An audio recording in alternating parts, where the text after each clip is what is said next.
თავდაპირველად დავიწყოთ იმით, რომ რამდენიმე წუთის წინ პირველ შინაგან საქმეთა სამინისტროში დაგვიდასტურეს, რომ მარჯანიშვილზე არასრულწლოვნებს შორის მომხდარი დაპირისპირებაზე გამოძიება სისხლის სამართლის კოდექსის 126 მუხლით არის დაწყებული, რაც ძალადობას გულისხმობს, თუმცა ჯერჯერობით უცნობია მოახდინეს თუ არა ძალოვანი უწყების თანამშრომლებმა იმ სკოლის მოსწავლის იდენტიფიცირება, რომელმაც მეგობარ გოგოს ბლაგვის საგნით დაზიანებები თავის არეში მიაყენა. ადგილობრივები პირველებს უყვებიან, რომ დაახლოებით ღამის 10 საათისთვის მარჯანიშვილის მეტროს მიმდებარე ტერიტორიაზე არასრულწლოვანმა გოგოებმა თავდაპირველად სიტყვიერი შეურაცხყოფა მიაყენეს ერთმანეთს, რის შემდეგაც ისინი ერთმანეთს ფიზიკურად დაუპირისპირდნენ. სწორედ ამ დროს მე-10 კლასელმა გოგომ სავარაუდოდ თანაკლასელს თავის არეში დაზიანებები მიაყენა, რის შემდეგაც ტერიტორიაზე უკვე საპატრულო პოლიციის თანამშრომლები გამოიძახეს და როგორც ადგილობრივები ამბობენ, დამნაშავე სკოლის მოსწავლე მიმდებარე ტერიტორია დატოვა. შესაბამისად ადგილობრივების ინფორმაციით დამნაშავე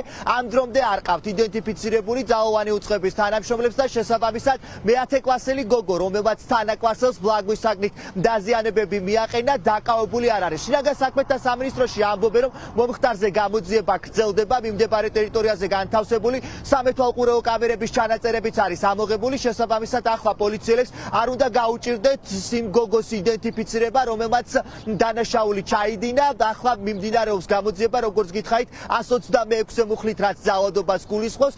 ის არასრულწლოვანი, რომელსაც დაზიანებები აქვს მიყენებული, ამ დროის განმავლობაში სამედიცინო დაწესებულებაში იმყოფება და მის სიცოცხლეს საფრთხე არ ემუქრება.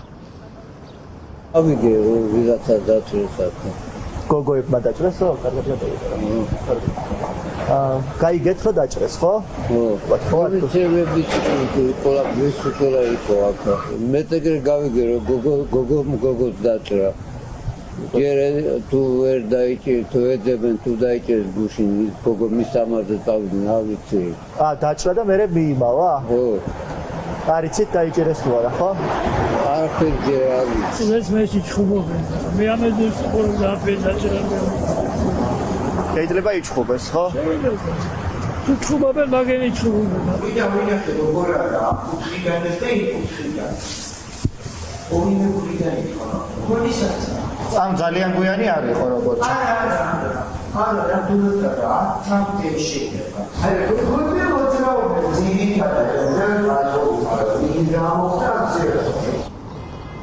მარჯანიშვილის მეტროს მიმდებარე ტერიტორიაზე რამდენიმე საათის განმავლობაში გრძელდებოდა საგამოძიებო მოქმედებები. ახლა სამართალდამცველების ხელშია ვიდეო ჩანაწერები, რომლითაც დადასტურდება თუ რა გახდა სკოლის მოსწავლეებს შორის დაწყებული დაპირისპირების მიზეზი. როგორც გითხარით, სავარაუდოდ ჯერჯერობით დამნაშავე გოგო, რომელმაც ბლაგვის საგნით თანაკლასელს დაზიანებები მიაყენა, ამ დროის განმავლობაში დაკავებული არ არის.